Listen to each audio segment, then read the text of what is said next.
Guys আপনারা সবাই কেমন আছেন? আশা করি সবাই ভালো আছেন। আলহামদুলিল্লাহ আমরাও ভালো আছি। আজকে আমরা আপনাদের সাথে শেয়ার করতে চলে আসলাম রুই মাছের রেসিপি। তো আমাদের বাসায় গ্যাস নাই, কিন্তু আমরা কিভাবে লার্কি দিয়ে পাকাইতেছি সেটা আপনাদের সাথে শেয়ার করতেছি, দেখতে থাকেন। মাছটা আমি আগেই ধুয়ে পরিষ্কার করে নিয়েছিলাম। মাছটা চুলায় ভেজে নিতেছে। দেখেন কিভাবে চুলা বানাইছি, ইটা দিয়া এইভাবে চুলা বানায় আমরা রান্না করে নিচ্ছি। যেহেতু লার্কি দিয়ে পাক করতেছি, একবারে অনেকগুলো মাছ ধোয়া যাইতেছে না, আমি অল্প অল্প করে দিতেছি আর ভেজে দিতেছি।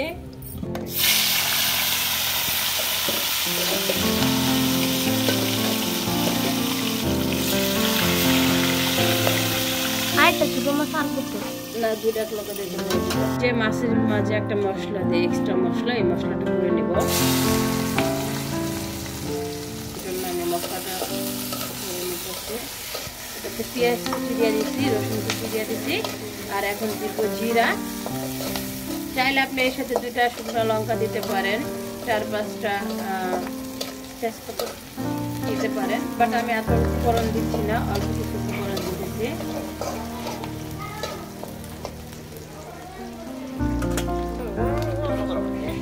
ভাজা আমার হয়ে গেছে, এটাকে ধরে নিব। আমি তেলটা সময় নিব। এটা চাইলে আপনারা পাটায় বেটে নিতে পারেন অথবা ব্লেন্ডার করে নিতে পারেন। দিলাম পরে সাদা তেল, পেস্ট কিছু একসাথে দিয়ে দেব।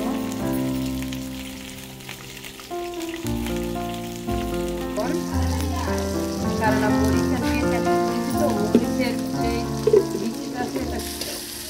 এখন আমি নাড়া দিয়ে দেবো। এটাকে ভালো করে ভেজে নেব, গোল্ডেন কালার করে নেব। আমি দিয়ে দেবো 2 চামচের মতো রসুন পেস্ট।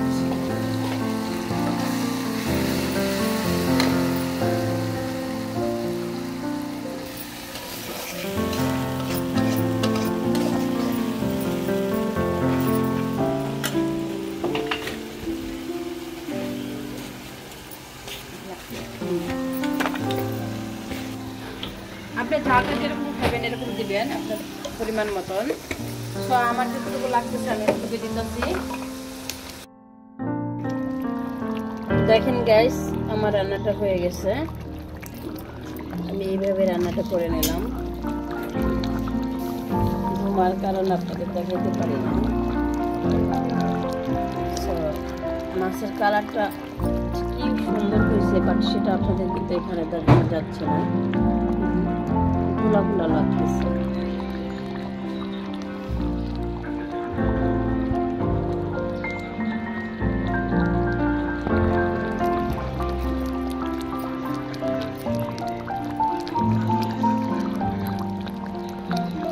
কেমন হয়েছে সবাই কমেন্ট করবেন, জানাবেন। আমাকে একটা ফলো দিবেন, একটা লাইক দিবেন।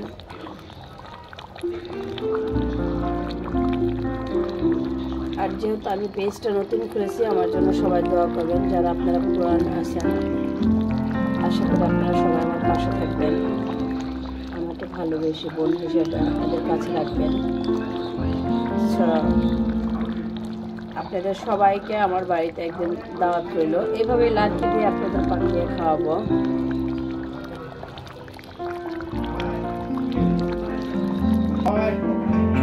গাইস দেখেন, আমার তরকারিটা রান্না কমপ্লিট হয়ে গেছে। কেমন হয়েছে দেখেন।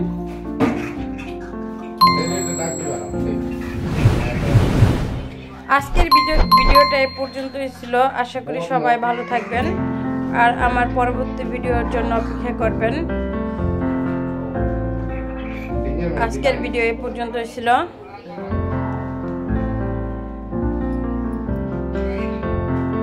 আল্লাহ হাফেজ।